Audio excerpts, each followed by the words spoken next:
안녕하세요, 부룡입니다. 자, 오늘 이 시간에는요, 부동산 경매로 인생을 샀다라는 책의 저자이신 새벽하늘 김태우님을 모셨습니다. 안녕하세요. 네, 안녕하세요. 반갑습니다. 먼저 간단히 자기소개 좀 부탁을 드릴게요. 네, 저는 부동산 경매 베이스로 투자를 하는 투자자이고요. 그리고 이제 투자 법인도 운영을 하고 있고, 다꿈스쿨이라는 곳에서 부동산 경매 기초반, 실전반 이제 뭐 강의도 하고 있고요. 제 블로그도 뭐 운영을 하고 있고, 이런저런 경매 관련된 활동들을 하고 있습니다. 경매 전문가로 이제 활동을 하고 계시잖아요. 새벽하늘님께서는 처음 경매를 접하게 된 계기가 무엇이었나요? 전세로 살던 집이 경매로 넘어갔어요. 그래서 그 전까지는 저도 경매뿐만이 아니라 부동산 뭐 이런 관련된 지식이 거의 없었어요. 네. 그러다가 이렇게 닥치게 되니까 막 검색을 막 하게 되잖아요. 네, 그렇죠. 야, 그럼 보증금 어떻게 되고 막 뭐 그러면서 이제 공부를 시작을 하게 됐어요. 그렇게 해서 공부를 시작을 하게 됐는데, 사실 경매라고 하는 분야에 대해서 그 이미지가 네. 예전에는 사실 좀 많이 관심도가 떨어지거나 좀 무서워하는 그런 분야이기도 했었잖아요. 그렇죠. 네, 근데 어떤 게 매력이셨길래 이렇게 경매 전문가로 지금 활동하시게 되는 계기가 됐던 건가요?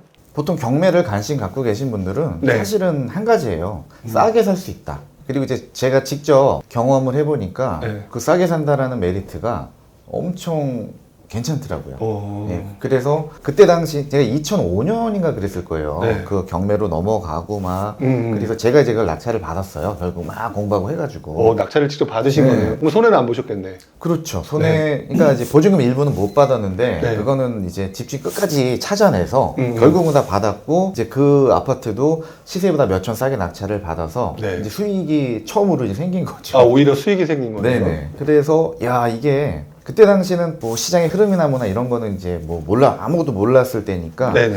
그러고 있다가 수익을 보게 되니까 네. 너무 재밌잖아요, 사실. 그래서 좀 더 전문적으로 내가 공부를 해보자. 그래서 이제 경험, 공부 뭐 이런 것들을 계속 그때부터 지금 이어가고 있는 거죠. 그때부터 지금까지 그래서 경매 분야에 네. 계속 집중해서 하고 계시다. 네네.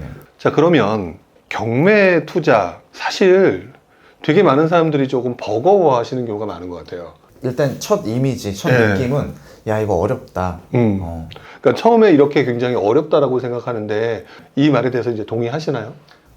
근데 사실 핵심을 모르면은 정말 많은 공부를 해도 이제 뭐 권리 분석이라고 보통 하잖아요. 네네. 이 물건이 이상이 있는지 없는지 네. 많이 돌아가게 돼요. 저 또한 그랬고. 근데 이렇게 많이 하다 보니까 야, 이것만 일단 알면은 네. 거의 뭐 진행되고 있는 물건의 한 90% 정도는 다 입찰이 가능하거든요. 그래서 일단 안 해봤으니까 어렵고, 그리고 네. 사실은 또 어렵게 공부를 해서 더 어렵게 느끼시는 것 같아요. 그러면 경매를 이제 배우려고 하는 우리 초보 투자자들이 계실 텐데, 가장 먼저 어떤 것부터 시작하는 게 맞을까요? 일단은 뭐 용어부터 좀 익숙해져야 되는데 그거부터만 공부를 하다가 지쳐요.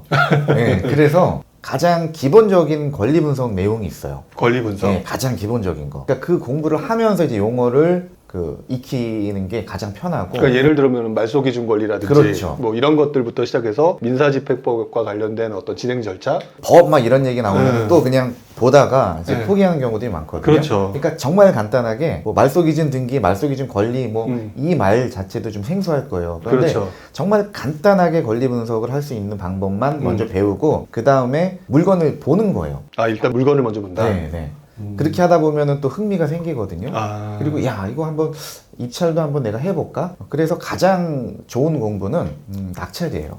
그러니까 처음에 시작은 그렇게 하되 그 기간이 너무 길어지면 공부만 하다가 끝나는 경우들이 거의 대부분이거든요. 네네. 그러니까 뭐라도 작은 거라도 낙찰을 한 건 받아보는 게 그럼 명도까지도 다 자연스럽게 공부가 되거든요. 명도란 말도 모르는 사람들이지만 그 명도라는 과정, 마지막 과정이 사실 명도잖아요. 그렇죠. 이제 사는 사람을 내보내야 되는 거. 네, 내보내야 되는 거니까. 그러니까 그 과정까지 어느 정도 한 텀을 돌려봐야 그게 어느 정도 익숙해지면서 좀 뭔가 제대로 이해할 수 있다. 그러면 사실 경매법정 가는 것만 하더라도 일단 버거워하시는 분들 되게 많잖아요. 그렇죠. 네. 그럼 경매 진행 절차가 보통 어떻게 진행되는지 이것만 가지고도 다 알 수는 없겠지만 간단하게 좀 소개시켜주면 아마 조금 이해하기 좀 편하지 않을까 싶어요.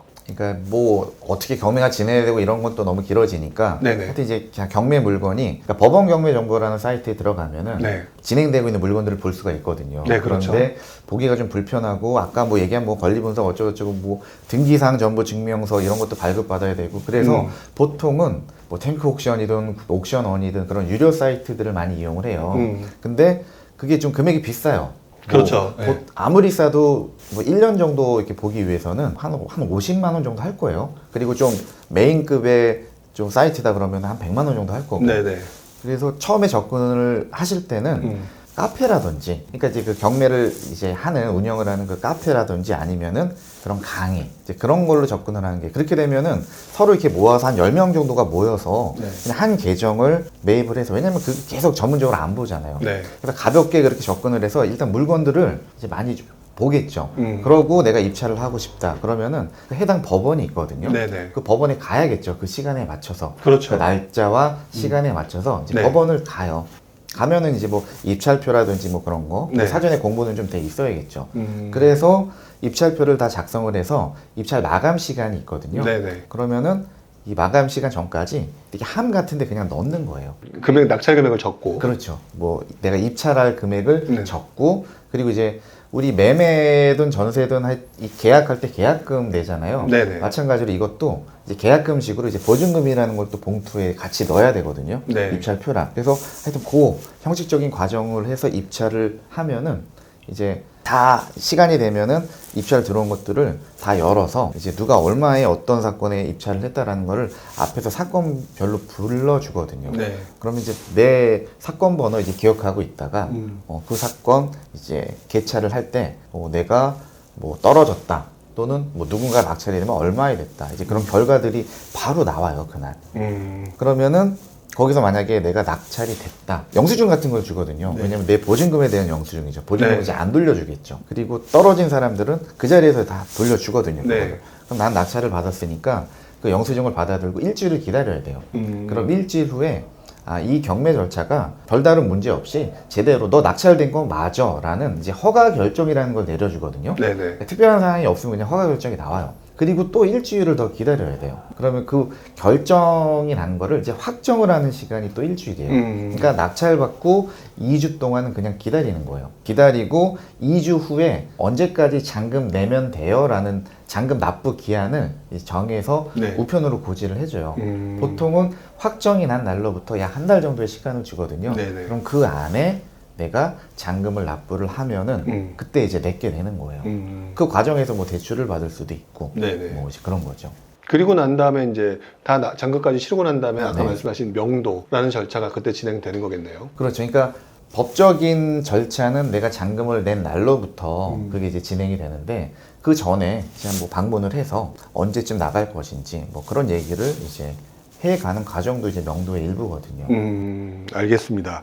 그런데 신문기사를 되게 많이 보거든요. 네. 근데 요즘 시장이 워낙 좋지가 않다 보니까 막 이런 얘기들이 되게 많이 나와요. 낙찰이 안 된다, 뭐 유찰됐다, 네네. 뭐 이런 얘기가 많이 나오는데, 그러다 보니까 또 신문지상에서는 이거 봐라, 분위기 안 좋대네, 뭐 이런 얘기가 요즘 나오는 것 같아요. 그렇다면 지금 현재 경매 투자를 우리 새벽하늘께서는 어떻게 생각하세요? 대한민국이 생각보다 넓더라고요. 네. 그러니까 무슨 얘기냐면은 지금 이제 신문 기사니 뭐니 매스컴에서 나오는 이제 떨어질 것이다. 그리고 네. 실질적으로 이제 하락하고 있는 지역들도 있고요. 그 메인이 수도권이잖아요, 사실. 네네, 그렇죠. 네. 수도권, 그리고 뭐 일부 이제 뭐 광역시들도 좀 있고.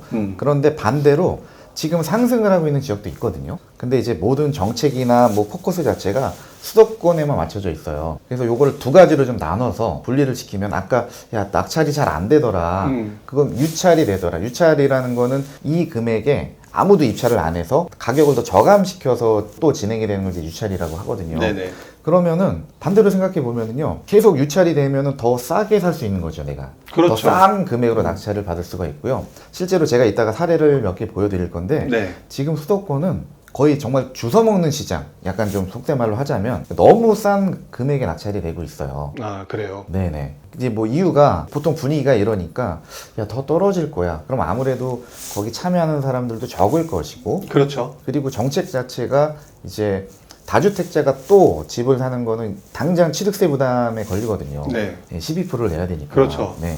그러다 보니까 많은 투자할 수 있는 사람들을 걸러주는 역할을 해요. 자연스럽게 걸러지고 있겠네요, 진짜. 네. 그래서 정말 실거주, 음. 수도권에, 그러니까 서울에 내가 실거주 목적으로 집을 사고 싶다. 너무 좋은 지금 기회거든요. 네. 왜냐면 많이 싸게 낙찰이 되니까. 음. 더 떨어진다고 해도 내가 낙찰 받은 금액보다 더 떨어질 수는 없을 정도로 싸게 낙찰이 돼요. 예, 일단 수도권은 이제 그런 측면이고, 네. 또 지방으로 가면 오히려 막 오르고 있는 지방은 또 많은 사람들이 또 입찰을 해요. 그렇겠죠. 그러니까 상대적으로 싸게 낙찰 받을 수 있는 폭이 네. 조금 더 좁겠죠. 줄어들 수밖에 없겠죠. 네. 그래서 항상 그런 시장이 대한민국 안에서는 존재를 해요. 서로 병존을 하는 거네요. 그렇죠. 그래서 경매란 사실은 자 많이 싸게 낙찰 받을 수 있는 시기는 부동산 시장이 안 좋을 때. 네. 대신 이제 뭐 하락을 할 수 있는 거니까요. 그리고 또 좋은 수익을 낼 수 있는 때는 뭐 우리 겪어봤지만 뭐 지난 몇 년 동안에 이제 수도권 조금 싸게 낙찰을 받지만 낙찰 이후에 가격이 올라주는 거. 그러니까 보통 이제 그런 아파트 투자는 그런 메커니즘이거든요. 근데 어쨌건 시세보다 항상 싸게는 살 수 있다. 그 정도의 차이만 좀 있을 뿐이다. 네. 네. 그러면 처음에 경매라는 걸 경험해 보신 게 이제 2005년이라고 했잖아요. 그렇죠. 그리고 난 다음에 그 이후에도 꾸준히 관심을 가지셨다면 2008년 이후에 그 흔히 말하는 하락장, 이때도 굉장히 그 경매 시장을 보셨을 것 같아요. 그때 사실은 경매에 낙찰을 제일 많이 받았던 시기였어요. 아, 실제로. 돌이켜보니까. 저도 이제 침체장 때는 경매가 유행한다라고 표현을 했던 것처럼 네. 사실 경기가 좋지 않을 땐 경매의 기회가 많은 건 사실인 것 같아요. 그러면 부동산 그 하락하던 그 시기 네. 또는 침체장 그 시기에 그때 분위기가 어떻게 움직이는지 한번 본인의 경험을 알려주신다면 되게 도움이 될 것 같다는 생각이 들어요. 그러니까 이게 이제 하락기가 오고 네. 이제 그 하락기 중에서 또 안정기가 와요. 하락기 중에서도 안정기가 네, 온다. 그러니까 그냥 그 상태로 쭉 가는 거예요. 네. 안정적으로. 차라리 그때가 되면은 거래도 좀 빈번해지거든요. 네. 그러니까 지금이 사실은 거의 역대적으로 거래량이 제일 없는 이제 그런 시기란 말이죠. 왜냐면 과도기적인 그런 시기다 보니까 네. 일단은 살 마음이 지금 없는 거죠. 근데 그렇죠. 왜냐면 더 떨어질 것이다. 근데 이제 어느 정도 하락을 해서 이제 안정기가 되면은 그때는 이제 거래들이 이루어지는데 네. 아, 내가 이걸 사면은 막 올라서 내가 돈을 벌 거야. 이제 그런 개념이 아닌 거예요. 거래 네. 자체가. 그냥 아파트다 그러면은 아, 그냥 내가 전세로 들어갈까? 아니면은 그냥 이걸 살까? 그러다가 이제 결정을 하는 뭐 실거주 목적 뭐 이런 것들이 많아지거든요. 네. 그런 상황이 되면은 경매도요. 그러니까 싸게 낙찰받는 정도가 좀 더 줄어들어요. 그러니까 예컨대 뭐 지금 서울 같은 경우는 1억 이상 싸게 낙찰되는 경우들이 빈번해요. 요즘 사람들의 분위기가 안 좋으니까. 네네. 네. 그런데 이제 그렇게 안정기가 되면은 뭐 1억 이런 거는 정말 특수 물건, 그러니까 막 되게 어렵고 막 뭐 이런 게 아니면 절대 1억 이상 싸게 낙찰을 받을 수가 없어요. 그 분위기 자체가. 그래서 제가 뭐 08년도부터 한 13, 14년 뭐 요 기간 동안에는요. 네. 그러니까 일반적으로 뭐 한 2억짜리 아파트다 예를 들어서 좀 네. 저렴하다 그러면 한 1억 7천, 1억 8천 정도의 낙찰을 받으면은 네. 그냥 보통 평균적으로 이제 그래 왔거든요. 그 정도 한 2, 3천 정도 그러니까 비율적으로 본다면은 거의 한 80%에서 90% 정도 1, 20%밖에 할인을 못 받는 거죠. 그렇죠. 이제. 예. 그래서 이제 그런 장이 있었고 저는 그때 당시 그래서 특수 물건을 했었어요.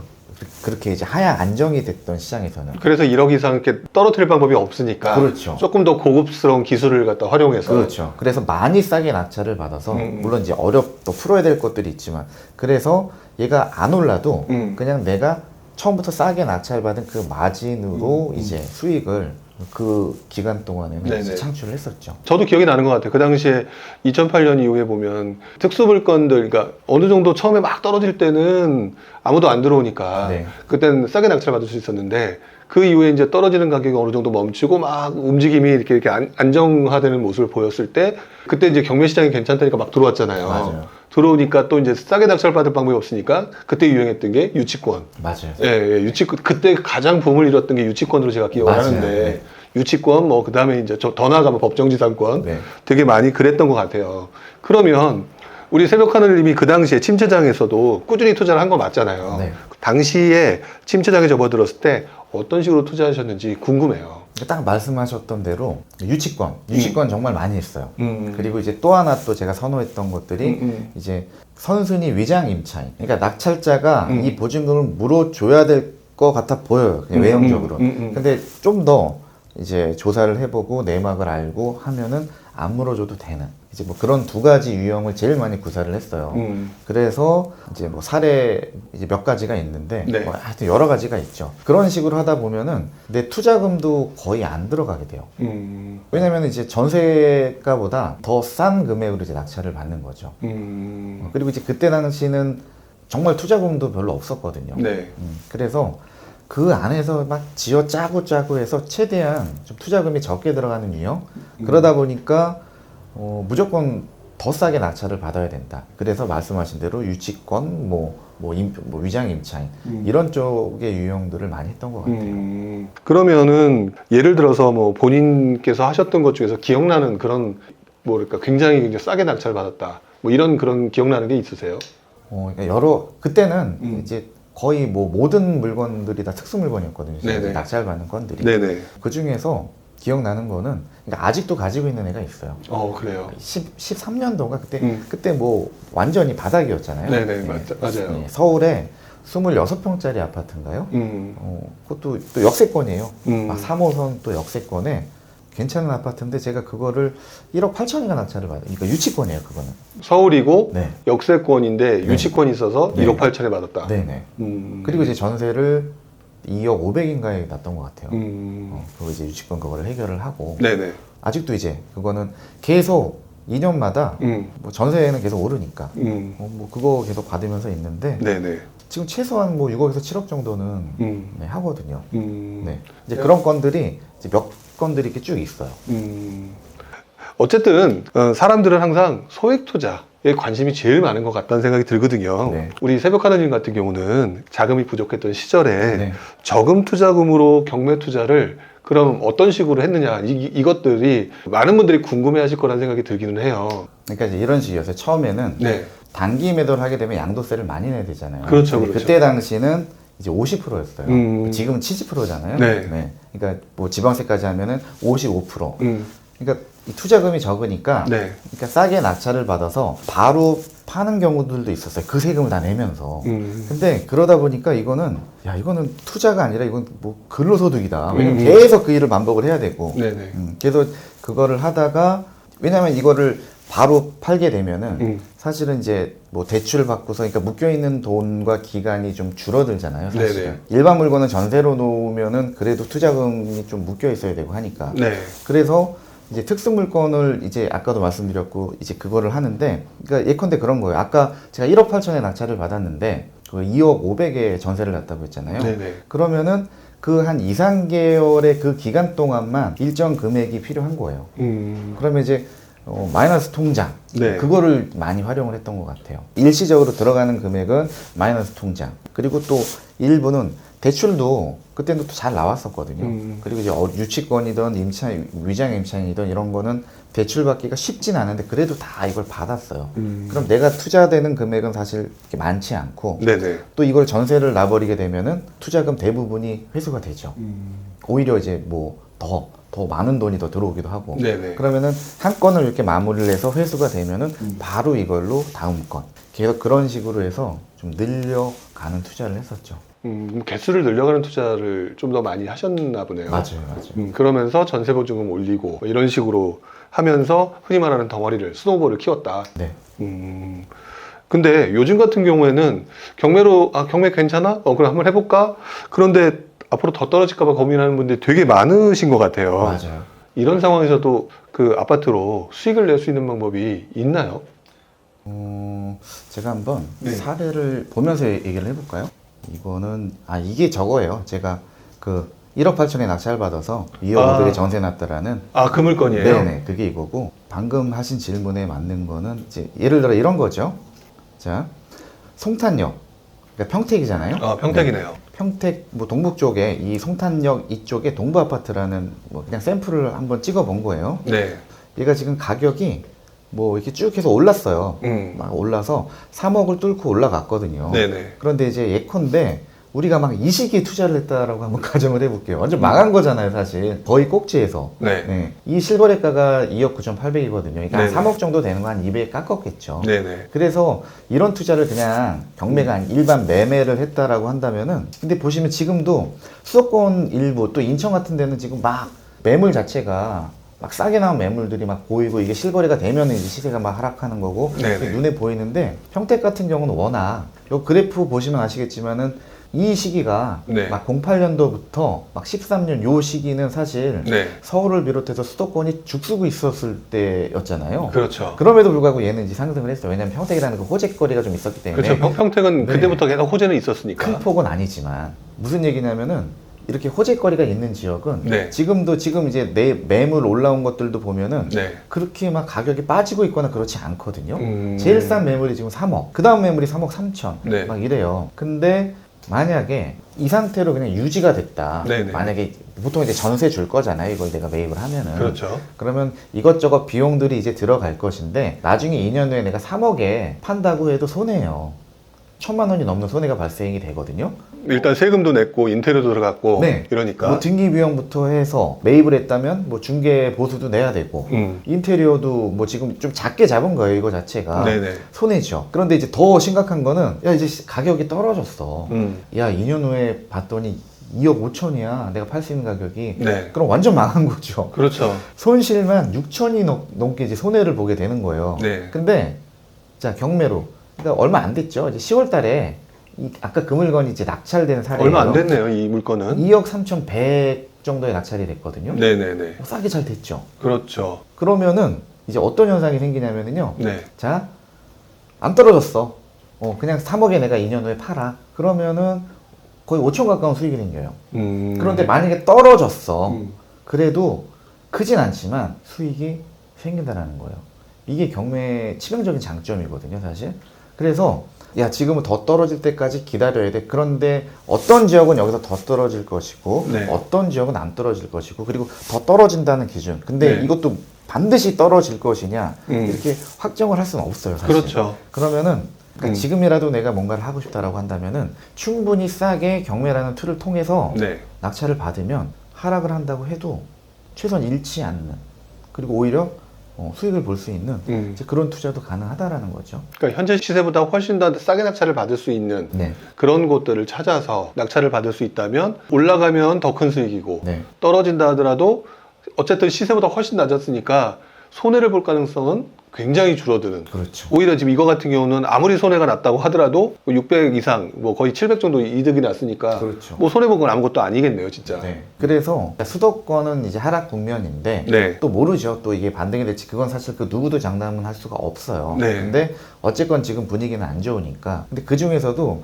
호재거리가 있고 이제 수요가 있는 지역들은 그렇게 가격이 많이 안 빠지거든요. 아까 뭐 그런 이 평택처럼. 네, 평택 같은 거. 네, 뭐 그 중에서 이제 역세권이고 나름 뭐 그러면은 오히려 지금이 정말 싸게 낙찰을 받을 수 있는 기회거든요.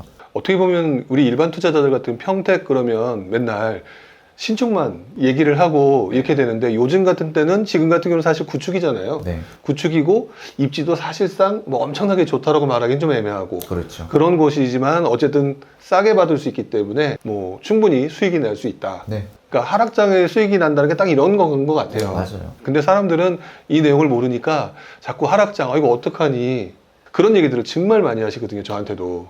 이왕 화면 떠 있는 김에 네. 제가 뭐 몇 가지를 더 좀 보여드리면 좋을 것 같아요. 네. 보시면은요, 지금 네. 이제 서울이 어떤 분위기로 낙찰이 되고 있냐면은 양천구 신월동에 있는 아파트예요. 네. 당연히 구축이고 4억 3,900 요 정도의 낙찰, 4억 4천 정도 이렇게 낙찰이 된 거예요. 네, 이것도 올해 8월인가요? 네. 8월에 매각, 네. 예, 그날이네요. 8월. 그런데 얘가 지금 시세가 아, 지금 나와 있는 게요. 네. 그러니까 전용 이제 5구짜리고 이제 매매가 5구짜리 제일 싼 게 5억 6천인데요. 네네. 이건 탑층에 새 안고예요. 그러니까 입주 불가능한 거죠. 그렇죠. 네. 그럼 입주 가능한 정상적인 매물은, 그리고 이 경매 낙찰된 물건은 그냥 중간층이거든요. 일반층이 지금 제일 싼 게 6억 2천이에요. 이걸 가서 살려면. 네. 그런데 지금 4억 4천, 1억 8천 정도 싸게 낙찰이 된 거예요. 이 자체가.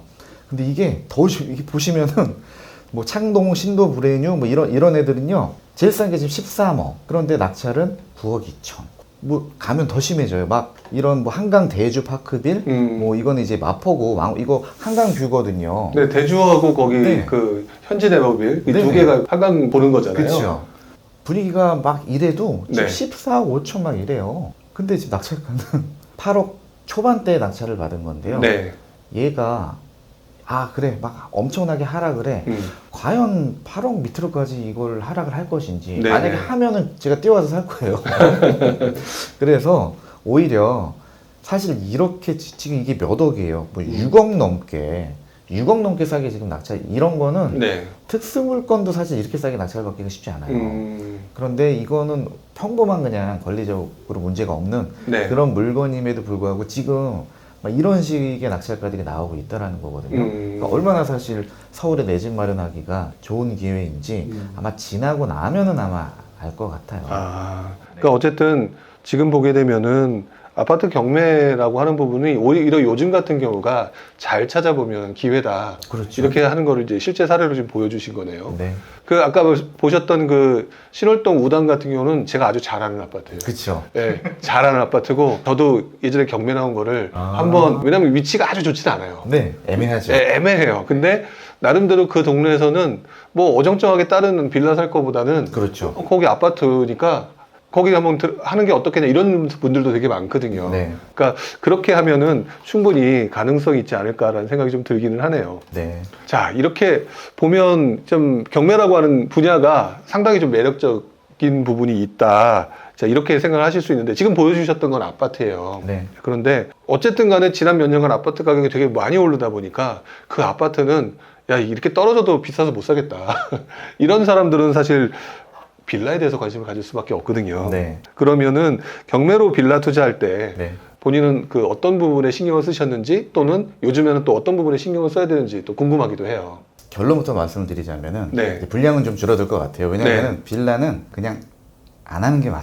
제가 꽤 10여 년이 넘는 네. 이제 오랜 기간 동안 이제 뭐 말씀하셨다시피 제가 빌라도 막 낙찰을 받고 뭐 했었는데 지금에 와서 드는 생각 뭐냐면 빌라는 아니다.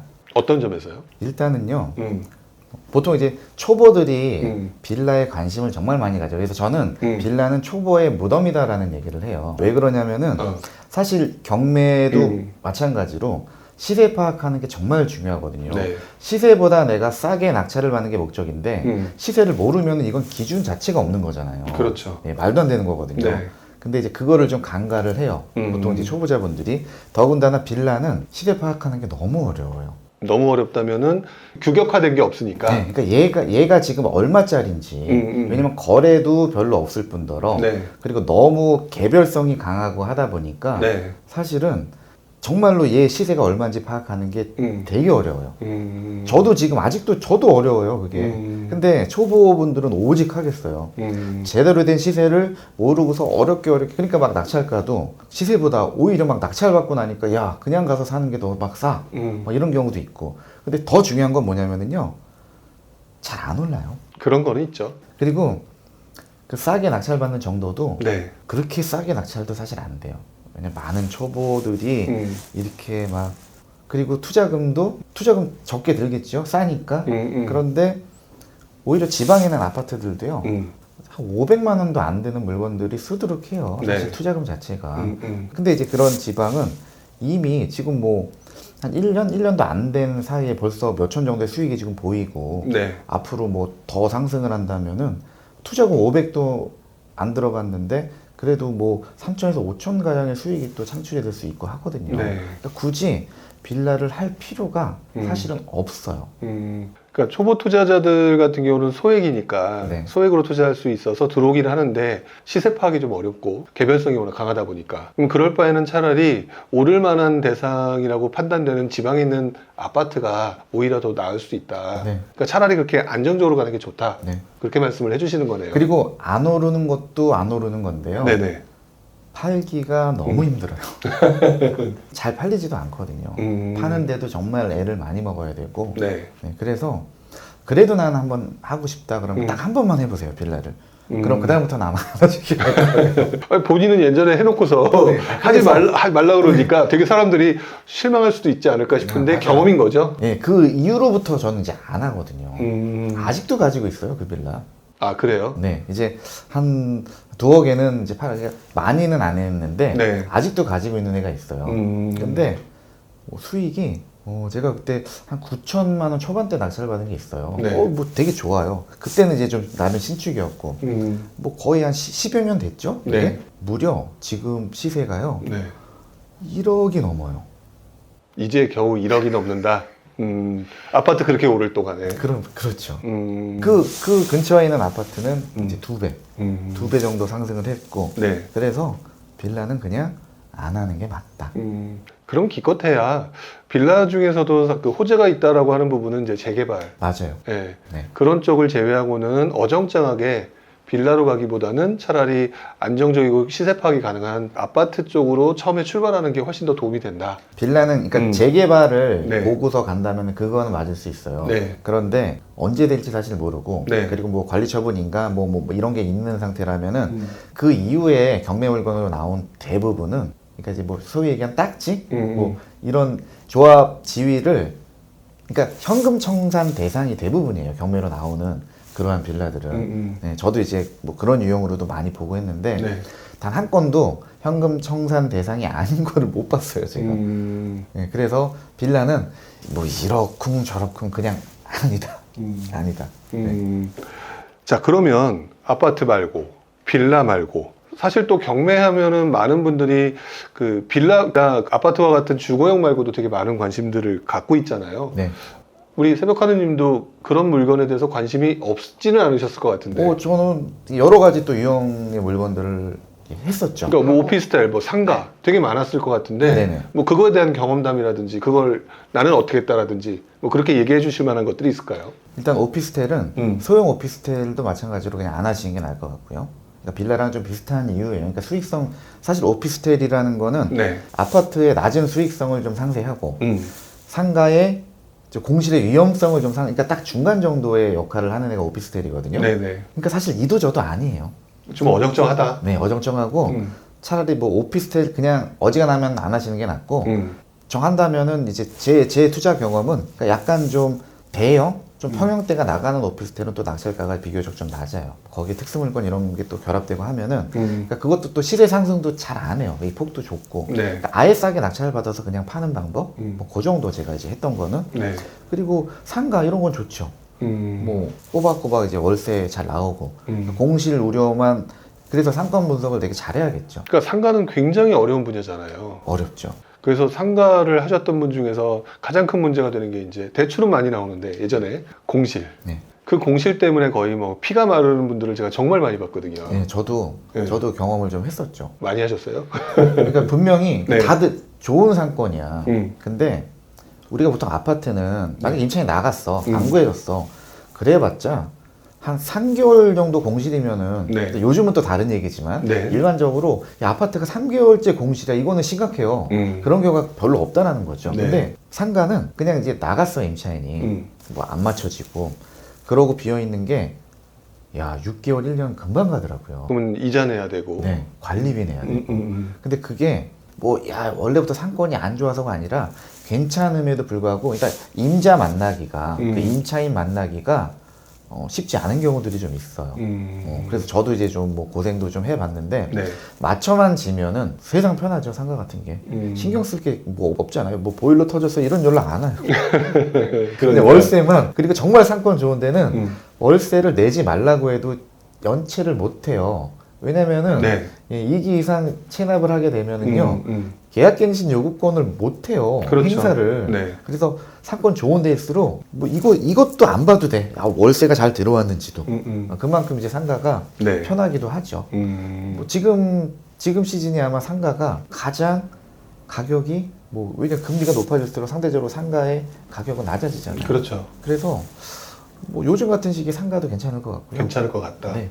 근데 또 막상 이 상가라든지 이제 오피스텔은 조금 애매하다라고 하셨지만 그래도 보면은 그 우리 예전에 그 경험을 해보셔서 알겠지만 월세 받고 사는 거에 대한 로망들이 많은 분들이 있잖아요. 그래서 빌라도 그런 목적. 저도 처음에 그렇게 접근을 했어요. 야, 좀 대출 받아서 보증금 뭐 1,000, 2,000 받으면은 거의 내 돈 들어가는 거 없고, 그래서 개수를 늘려나가. 이자 20 내는데 뭐 월세는 30이야. 그럼 한 채당 10만 원씩이 들어와. 이런 계산으로 우리가 접근을 그럼 했어요. 열채하면 되겠네. 그렇죠. 아, 그럼 100만 원이야. 응. 야, 그러면은 야, 뭐 50채는 어때? 그렇게 못 한다는 관리가 안 된다. 관리도 안 되고 관리도 안 되고 그 자체가. 그리고 또 월세도 잘 밀려요, 빌라는. 그리고 정말 신경 쓸 것도 많고요. 그래서 나는 좀 다이어트가 필요하다. 그러면은 빌라 늘려나는 것도 괜찮아요. 빌라 다이어트라고 뭐 비 오면은 뭐 이제 뭐 전화기 꺼버리고 싶고 뭐 청개구리도 아니고. 네. 하여튼 이런 저런 가성비 정말 안 나오는 네, 그런 게 또 이제 빌라이기도 하거든요. 그럼 그렇다 하더라도 네. 이게 아까 청개구리라는 표현을 쓰셨는데 저희가 이런 얘기를 한다 하더라도 사람들이 그 말을 갖다 100% 받아들이는 건 분명히 아닐 거예요. 그렇죠. 예, 또 나름대로 그 분야에 하고 싶어 하시는 분들도 있으실 텐데 만약에 그런 오피스텔이나 상가 수익형 물건이죠. 그런 물건에 투자를 해야 된다. 가장 중점적으로 신경 써야 될 만한 그런 것들이 뭐가 있을까요? 경매 투자하는 데 있어서. 오피스텔은 마찬가지로 쉬워요. 예, 왜냐면은 뭐 오피스텔도 시세 파악하는 거 굉장히 쉽고요. 네. 왜냐면은 보통 네이버에 나올 테니까. 쭉 다 올라오고 이제 그것도 거래되고 다 있고. 네. 글쎄요, 특별히 제가 이제 권장하진 않기 때문에 뭐 매뉴얼 그냥 그거죠. 그래도 가급적이면은 네. 시세가 오를 만한 그런 거를 좀 봐야 되는데 잘 안 오르거든요. 그럼에도 불구하고 오피스텔 쪽을 좀 투자를 하고 싶다라고 한다면은 최소한 방 2개. 그러니까 저는 방 3개 이상을 추천을 해요. 그러니까 일반, 왜냐면은 원룸은 사실 수요도 많지만 공급도 엄청 많아요. 그래도 가격이 안 움직이는데 네. 아파트를 대신해서 그러니까 아파트의 역할을 해줄 수 있는 뭐 3룸 뭐 이런 애들은 아파트 가격이 오르면은 그 유형의 오피스텔도 오르긴 하거든요. 네. 폭이 아파트보다 크진 않지만 그럼 차라리 그런 유형, 그래서 뭐 월세 받고 뭐 이런 수익형으로 가지고 있다가 나중에 이제 시세도 좀 상승할 수 있을, 이제 그게 제일 낫죠. 그러니까 조금 더 길게 보유해야 될 필요는 있겠네요. 그러면은. 그렇죠. 그리고 제가 지금 제대로 이해한 건지 모르겠는데 요즘 오피스텔, 이제 중대형 오피스텔 또는 아파트라고 하는 것들이 되게 관심이 많아졌다가 요즘 또 아파트 가격이 떨어지니까 이쪽 분야는 관심이 정말 없어졌잖아요. 네. 그러면 그것들을 경매로 나왔을 때 더 훨씬 더 싸게 사고 그리고 난 다음에 전세를 높여받거나 또는 조금 더 그걸 가지고 있다가 아파트 가격이 움직여서 이 대체제인 아파트들이 움직일 때 그때 판다거나 이런 방법을 택하는 게 맞다. 이렇게 볼 수도 있겠네요. 그렇죠. 할 거라면은 굳이 그걸 할 거라. 알겠습니다. 굳이 아파트 외에는 하지 말라는 게. 아니요, 근데 꼭 그런 건 아니고, 그러니까 제가 이제 빌라는 네. 하지 마세요. 오피스텔은 웬만하면 하지 마세요. 그러니까 요 정도 뉘앙스예요. 네. 그리고 뭐 예를 들어 뭐 토지, 상가, 그리고 또 이제 금리가 계속 높아지고 있고 앞으로 더 오를 여지도 있고, 그러다 보면은 다른 어떤 건물이나 뭐 이런 것들 되게 다양해져요. 사실 할 수 있는 것들이. 그렇죠. 그런 경매 물건도 많이 나오게 되고. 뭐 예컨대 모텔 건물이 있어요. 예전에 뭐 그러니까 좀 지방 쪽이나 이렇게 가면은 한 10억 정도밖에 안 해요. 근데 그 전에 아파트가 한 2억 3억 할 때 10억이면 아 그래도 좀 비싸다 그랬는데 네. 요즘에는 아파트도 10억이에요. 네. 근데 얘는 아직도 10억이거든요. 그러니까 이제 메리트가 좀 보이는 거고. 그리고 또 이제 그 금리 대출이 좀 많이 있다면은 네. 그 감당 못해서 또 이게 나오게 되는 경우들도 좀 늘어날 것이고 여러 분야가 있죠. 하여튼 제가 생각할 때는 제 개인적인 생각이지만 상가와 같은 거나 건물 같은 경우는 본인이 개발할 수 있을 만한 눈을 좀 만들어 두는 게 되게 좋을 것 같아요. 맞아요. 네. 그러면 어떻게 보면은 그런 눈이 있다면은 아파트도 웬만하면 하지 마세요라고 할 수도 있을 것 같아요. 제 주변에도 보니까 그런 개발들을 좀 잘 아시는 분들, 네. 개발적인 센스 같은 거 있는 분들을 보게 되면 그분들은 아파트 자체도 안 하더라고요. 그렇죠. 네. 그런데 아파트는 그래도 버리기는 너무 아까워요. 그렇죠. 일반적으로 보면은 가장 규격화돼 있고 가장 패턴화돼 있는 투자 상품이기 때문에 가성비도 되게 좋거든요. 네. 투자금 적게 들어가면서 그래도 제가 이제 요 상승기 네. 그 전에 이제 보통 많이 투자를 했단 말이에요. 네. 이제 그 수도권 쪽에 최소한 뭐 한 2, 3억 정도의 수익은 다 개별적으로 다 이제 그게 되는 거니까. 네. 근데 그렇다고 투자금이 한 3천 넘어간 게 거의 없어요. 그러면은 이게 가성비면으로 되게 좋은 거잖아요. 그래서 다른 좋은 것들이 있다고 해도 얘를 아파트를 버리기는 너무 좀 아깝죠. 그렇죠. 결국 제가 말씀드린 거는 뭐 개발적인 그 센스가 있는 경우를 의미한 거니까 어떻게 보면 아파트가 조금 더 그래도 유리한 거는 틀림이 없는 것 같아요. 수월하기도 하고. 네. 네. 이제 이렇게 얘기를 나누다 보니까 제일 궁금한 것이 우리 새벽하늘님이 투자하시면서 아 이건 진짜 성공한 투자다 뭐 이런 것들이 분명히 있을 것 같거든요. 그렇게 했던 투자가 어떤 전략을 가지고 있는지 뭐 이 방송을 통해서 조금 오픈해 주실 만한 것들이 있을까요? 사실은요, 제가 뭐 법정지니까 토지 뭐 이런 것도 이제 투자를 했었고, 뭐 지분, 뭐, 그러니까 여러 종류, 그러니까 여러 경매 스킬과 여러 부동산의 종류와 이런 것들을 이렇게 쭉 다양하게 했었어요. 네. 그런데 돌이켜서 보니까요, 뭐 가장 수익이 큰 거? 모르겠어요. 근데 고만고만한 것들, 예컨대 아까 뭐 1억 8천에 낙찰 받았는데, 현재 그래도 한 6, 7억 정도 한다. 네.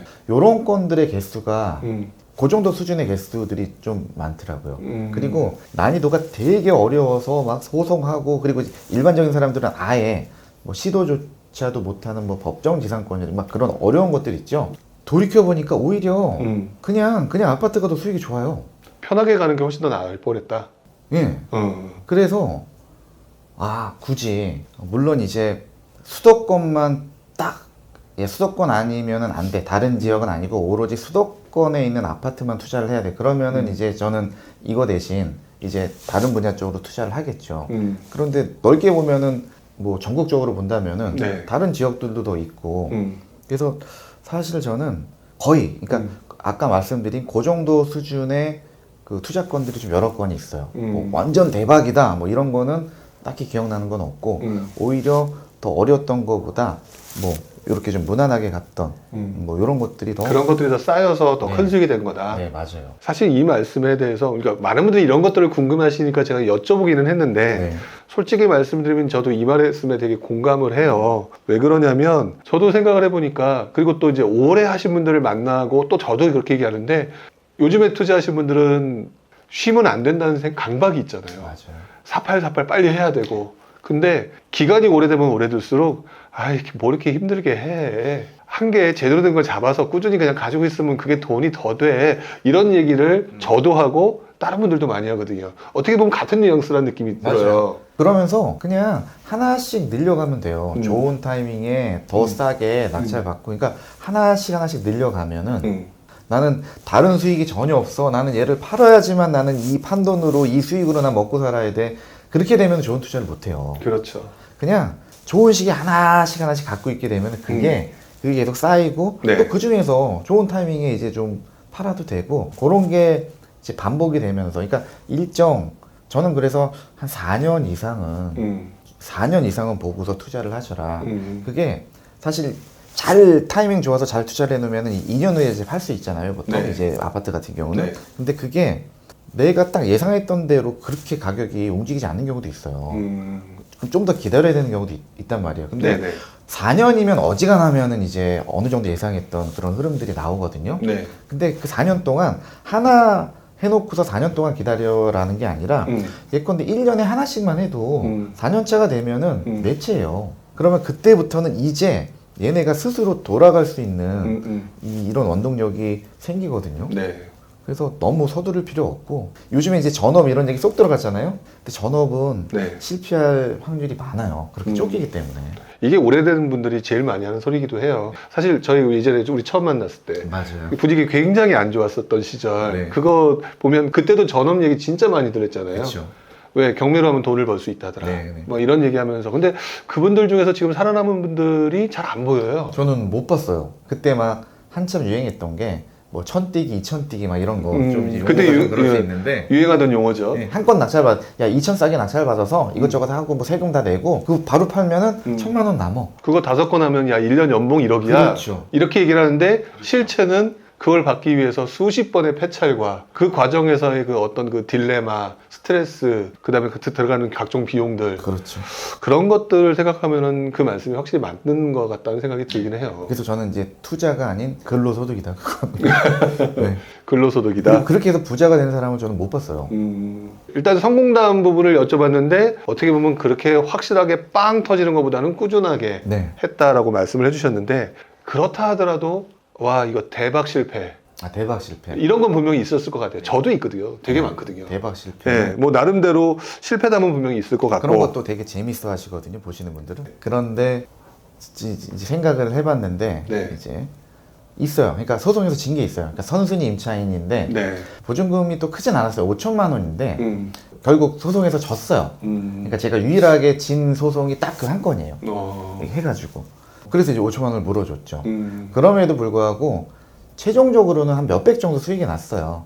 왜냐면 6천만 원을 싸게 낙찰을 받았거든요. 그거 감안해서 네네. 혹시나 해서 내가 질 것도 감안을 해서, 그러니까 이기면은 5천이 나의 수익이 되는 거고 지더라도 손해는 안 본. 왜냐면 각종 취득 비용 뭐 이거에 대한 게 이제 1,000만 원. 사실 좀 덜 들긴 했지만, 그래서 그 건 하나가 결국은 거의 수익이 없는, 사실 손해도 보지 않는 그 사례가 딱 한 건이 있어요. 그러니까 실패라고 얘기는 하지만 네. 결국 리스크에 대한 대비를 하셨다라는 얘기는 그렇죠. 이고, 네. 그 리스크 대비를 했기 때문에 결국엔 소송에서는 졌지만은 네. 시간이 질러서 보니까 그거는 실패가 아니었다 볼 수 있는 거겠네요. 그렇죠. 그러니까 수익을 못 낸 게 실패가 되는 거죠. 네. 그만큼 또 바꿔 말하면 경매를 무난하고 시기나 타이밍 같은 걸 잘 잡게 되면은 수익이 나는 거는 어떻게 보면 너무 당연하다 이렇게 그렇죠. 볼 수도 있겠네요. 더군다나 상승이 없는 장에서도 네. 수익을 충분히 낼 수 있는 게 음. 이제 시간이 더 지나서 네. 정말 수도권이 하락 안정화가 되면은요, 네. 아마 경매에 관심 갖는 분들 훨씬 많아지실 거예요. 엄청 들어올 거라고 저도 생각을 해요. 네. 예전에 저희 봤잖아요. 맞아요. 정말 많은 분들이 들어왔고 네. 그때 1000뛰기, 2000뛰기 수익률 몇 퍼센트? 열광을 했었죠. 네, 수익률 몇 퍼센트인데 수익률 뭐 50%, 100%르는데 실제 금액으로는 뭐 예를 들어 10만 원, 20만 원 이런 것들 되게 많았던 시기였었죠. 지금 이 얘기를 무슨 말인지를 모르시는 분들도 있겠지만 결국에는 투자 상품과 투자 대상 그다음에 기술들이 다 바뀌어가는 것 같아요. 맞아요. 그리고 시기마다 또 적절하게 구사를 해야 되는, 그러니까 정말 가성비 좋은 그런 것들이 항상 있는 것 같아요. 알겠습니다. 자, 그렇게 지금 경매 얘기를 하고 있는데 경매 얘기하면 항상 빼놓지 말고 꼭 얘기가 나오거나 사람들이 가장 무서워하는 것 중에 하나가 명도예요. 명도예요. 제가 이제 투자를 되게 오래는 했지만 사실 경매는 명도가 제일 부담스럽긴 했었어요. 그리고 기억나시는지 모르겠지만 그 제가 경매에 낙찰받고 경매를 뭐 했다 이 얘기는 거의 제가 당시 얘기를 하지 않았잖아요. 맞아요. 그때 이제 저 알고 계셨을 때 초창기 때 그 얘기를 했던 가장 큰 이유가 뭐냐면 시기적으로 경매를 해야 된다고 봤기 때문에 했는데 너무 스트레스 받는 거예요. 너무 스트레스 받고 그랬는데 나름대로 아마 본인께서도 명도를 하셨을 것 같고 네. 다양한 사례가 있었을 것 같은데 네. 명도가 쉬울 만한 대상을 또 찾을 수 있을 만한 그런 것들이 있을까요? 아니요, 그거는 그런 건 아닌가요? 구사할 수 있는 스킬은 사실 정해져. 그러니까 스킬이라기보다 무조건 명도는 되게 돼 있어요. 내가 잘하고 못하고 간에 법이 그렇게 돼 있어요. 나가게 돼 있거든요. 그렇죠. 어차피. 네. 그럼 우리는 거기에 필요한 기본적인 그러니까 보통 만나면 이제 법대로에 많이 해요.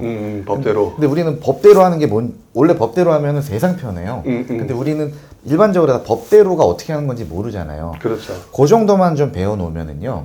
사실은 명도를 힘들게 하는 거는 본인 자신이거든요. 왜냐면 나 빨리 해야 되고, 그러니까 내가 계속 불안해 하는 거야. 빨리 내보내고 싶고 빨리 끝내버리고 싶고 네. 그러니까. 그런데 그게 막 서둘러서 막 한다고 해서 네. 왜냐면 이 사람이 나가야 되는 거예요. 중요한 거는 이 사람이. 그러면은 예컨대 이 사람이 방송인데 뭐 약간 뭐 진짜 또라이야. 막 그러면은 내가 아무리 좋은 스킬을 구사를 해도 네. 안 나가면 결국 강제 집행해야 되고 막 이런 거란 말이죠. 그래서 처음부터 사실은 이제 명도 관련해서 안 만나도 돼요. 그냥 내용 증명 그리고 인도명령 신청하고 그냥 결정 나면은 그걸로 강제 집행 신청하고 야, 그 강제 집행까지 해야 되는 그게 아니라 강제 집행 신청하고 이제 계고 나가, 그러니까 예고 뭐 이런 그 정도만 해도 나가지 말라고 해도 나가요. 압박을 되게 심하게 받죠. 우리만 부드러운 게 아니라 저도 나중에 느낀 건데 우리만 두려운 게 아니라 걔네들은 더 두려워하다. 맞아요. 그게 핵심이에요, 사실은. 네, 그러다 보니까 그 인도명령서 받고 그러고 난 다음에 뭐 안 나간다? 강제 집행 딱 나가고 강제 집행 그 개고장인가요? 하여튼 나가면 분위기가 막 확 달라지면서 막 그랬던 저 경험이 저도 있는 것 같아요. 근데 어쨌든 저는 좀 부담스럽긴 했었는데 처음에는 저도 막 심장이 터지는 줄 알았어요. 처음에 명도를 하는데 네. 저도 그러니까 누구나 다 음. 명도가 부담스러운 거는 당연한 거예요. 왜 네. 안 해봤던 걸 처음 하는 거고 또 누군가를 내보낸다라는 행위 자체가 부담이야 그냥 그렇죠. 그 자체가 그런데 왜 경매에 대한 인식과 뭐 이런 것들이 많이 이제 바뀌었다라고 말씀하셨는데 제가 놀란 게 제가 2014년도부터 이제 경매 강의를 했단 말이에요. 네. 그리고 이제 지금까지 해오는데 그때 당시만 해도 대부분이 남자분들이었고 그리고 연령층들이 좀 있었죠. 그렇죠. 경매하면 일단 연령대가 고연령대가 많았다고 여성분들이 그러니까. 별로 없었어요. 그런데 지금은요 여성분들이 지금 한 80%예요. 그리고 여성분들이 명도를 더 잘해요. 그냥 정말로 딱딱딱 제가 알려드린 대로 그대로 진행을 해요. 사실 그것만 하면 되거든요. 그래서 막상 해보면 그렇게 우리가 걱정하는 것보다는 어렵지 않다. 근데 경매에 들어오기 제일 무서워하는 것 중에 하나가 명도뿐만 아니라 무슨 일이 터질지 모르는 그 굉장히 법적 어려움 이런 것들이잖아요. 낙찰받기에는 초보자들이 되게 위험한 물건들 그런 것도 분명히 있죠. 그러니까 그게 이제 뭐 권리적인 문제. 권리 예. 분석과 관련된. 그러니까 보통 두 가지라고 보면 될 것 같아요. 이제 권리적인 문제. 그러니까 경매가 진행되는 그 권리적인 문제와 그리고 그 부동산 자체만의 문제. 근데 이 자체만의 문제는 이거는 뭐 굳이 이게 경매가 아닐 수도 있는 거잖아요. 네. 일반 매매를 해도 공인중개사라고 이 내용 예컨대 특히 빌라에 그런 것들이 많아요. 용도가 주거용이 아니라 네. 상업용이에요. 가끔씩 그런 것들이 맞아요. 있거든요. 공법상 이것까지는 주택으로 하면은 뭐 주차 공간이 좀 부족하거나 그래서 얘가 상가 용도로 그러니까 사무실 이런 용도로 이렇게 2층 같은 경우가 맞아요. 특히 많죠. 네. 알고 보면 그게 내부는 빌라인데 사실상 그게 사무실 용도로, 그러니까 상가 용도로. 위반 건축물인데 네. 이거는 양성화도 안 되고 이행강제금도 죽을 때까지 나오거든요. 네. 뭐 이런 거. 근데 이런 내용을 모르고 중개를 하는 중개사들도 있어요. 저도 몇 번 봤어요. 네. 그러니까 뭐 이거는 이제 이 자체적인 문제 뭐 그런 것들. 그리고 경매는 결국은 이제 뭐 권리 분석이죠, 사실은. 뭐 문제가 될 만한 것들은.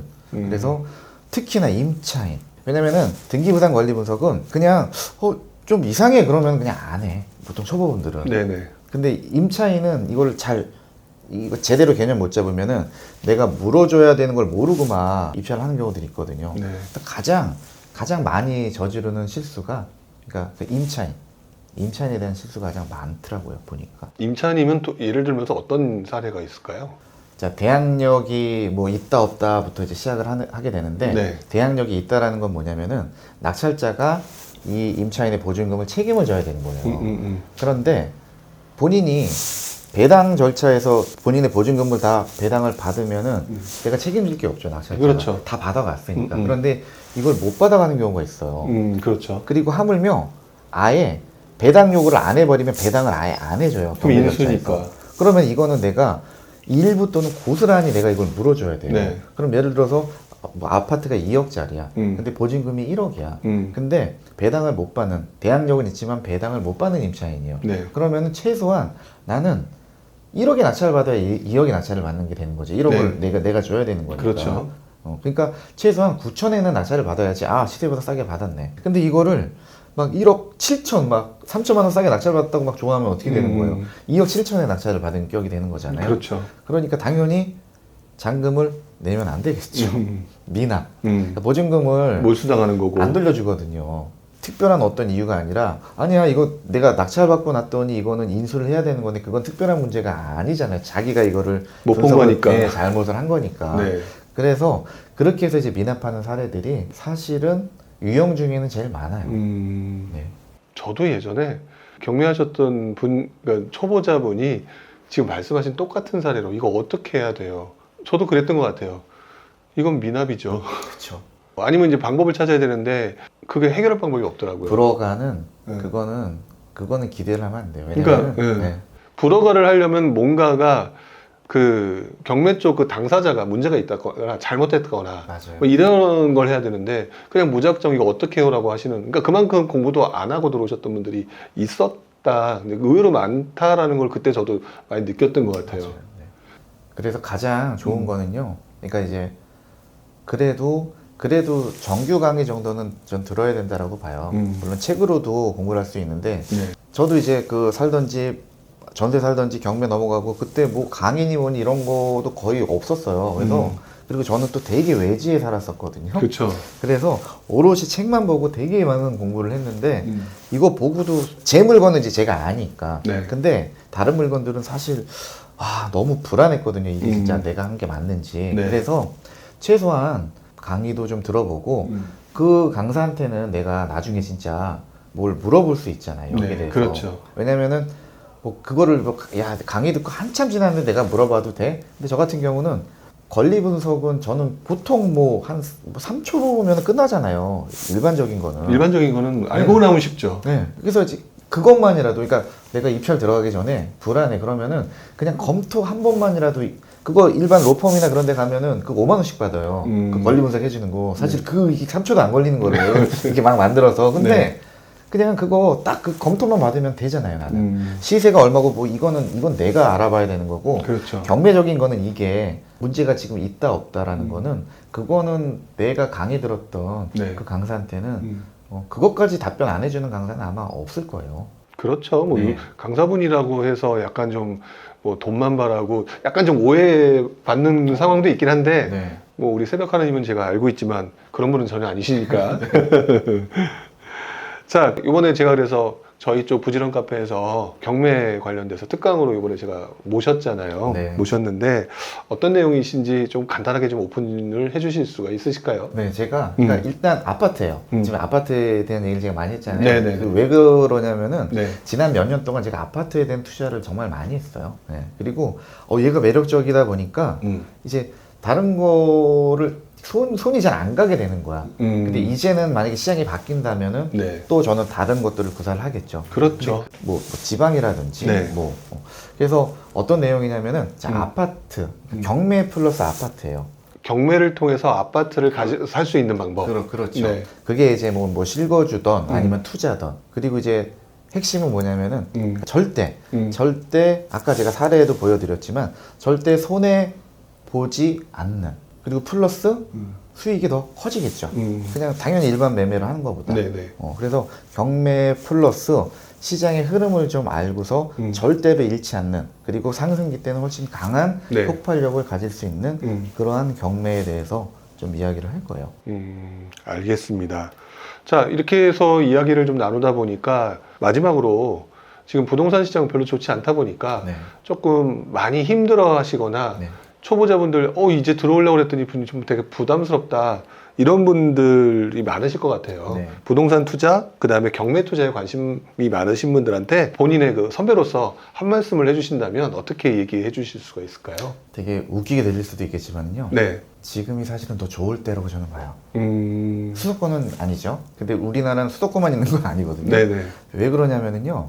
이제 수도권을 제외한 지방들은 다 규제가 해제가 됐어요. 조정 대상 지역에서 전부 다 해제가 됐어요. 네. 사실은 이제 지방은 너무 자유로워졌거든요. 네.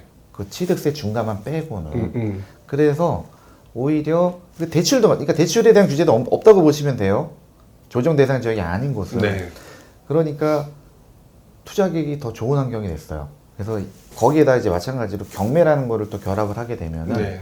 되게 괜찮겠죠. 그러니까 그런 얘기를 제가 이제 그 특강 때 좀 말씀을 드릴 거고, 네. 저는 오히려 좋을 때다, 지금이. 좋을 때다. 지금이 더 좋을 때다. 그러니까 요즘 분위기가 그렇잖아요. 서울 수도권 안 좋고 지방도 안 좋고 지방은 규제 지역에서 풀렸는데 여전히 안 좋은 것 같고 네. 하지만 이럴 때 오히려 더 싸게 받을 수 그렇죠. 있고 호재가 앞으로 계속 발현될 수 있는 그런 곳들을 미리 선점해서 아까 조금 길게 보여라고 그랬잖아요. 네. 그렇게 가게 되면 엄청나게 수익이 낼 수가 있다. 이렇게 강력하게 이제 그 주장을 해주시는 거네요. 네, 맞아요. 그리고 투자금이 음. 적게 들어가게 돼. 예를 들어서 내가 1억이란 그 돈이 묶여 있어요. 이 아파트에, 어떤 네네. 이 부동산에. 그럼 얘를 오래 가지고 가는 게 쉽지 않아요. 근데 야, 달랑 500만 원밖에 안 들어가 있어요, 여기. 그러면은 야, 2년 지났는데 그래 오르긴 올랐는데 좀 더 기다려 볼까? 그러니까 뭐 흐름 같은 거 좀 더, 특히 부령님이 완전 그거 되게 잘하시잖아요. 부동산 흐름이랑 막 입지랑 이런 거. 네, 예전부터 해왔으니까. 그거는 제가 아직도 제 기억에 그게 남아요. 야, 이 신이다. 와, 아니 그리고 뭐 저는 이제 경매를 잘했지 그때 막 시장 막 뭐 이런 분석 이런 거는 이제 근데 너무 잘하셔가지고 근데 자 흐름을 또 이제 뭐 부령님 강의 듣거나 이거 계속 보시면서 흐름을 보는 거예요. 그래서 아 이 지역은 그래도 좀 더 갈 것 같아. 500만 원밖에 안 들어갔으면 2년 더 기다릴 수 있거든요. 그렇죠. 되게 중요한 문제인 것 같아요. 그게. 적은 비용이 들어갈 수 있다면 충분히 길게 기다릴 수 있는 거고 맞아요. 그 다음에 이왕이면 그 전에 공부를 해서 올라갈 수 있을 만한 호재가 있을 것들을 그렇죠. 선점을 하는데 하필이면 그걸 또 경매로 그렇죠. 그러면 더 싸게 완전히 그거는 정말로 방법이 없는 투자라고 저는 얘기를 해요. 네. 일을 방법이 없는 투자. 그러니까 손해볼 방법이 전혀 없는 투자. 그렇죠. 알겠습니다. 손해를 절대로 보지 않는 투자, 이 경매 투자가 저도 개인적으로 시장의 흐름에 따라서 다시 한번 등장할 수 있는 그런 시장이 될 것 같다라고 저도 생각을 하는데요. 그래서 오늘 이 시간에 경매 전문가이신 새벽하느님을 모시고 이제 경매 얘기를 해봤는데요. 우리 새벽하느님의 그 노하우, 궁금증을 배우시려고 한다면 부지런 카페에서 이번에 경매 특강이 네. 진행될 예정이니까 많은 관심을 보여주셨으면 좋겠고요. 재미있게 잘 준비했습니다. 어쨌든 오늘 나와주셔서 이렇게 좋은 말씀 해주셔서 감사드립니다. 경매 쪽 관련돼서 이제 많이 이것저것 좀 또 알아보러 다니는 시기인 것 같아서 저도 많이 질문도 하고 물어보고 그럼요. 그렇게 하도록 하겠습니다. 적극 제가 지원해드리겠습니다. 알겠습니다. 오늘 나와주셔서 감사합니다. 불러주셔서 너무 감사드리고요. 방송으로 뵐 수 있어서 반가웠습니다. 네, 다음에도 좋은 정보를 가지고 나오도록 하겠습니다.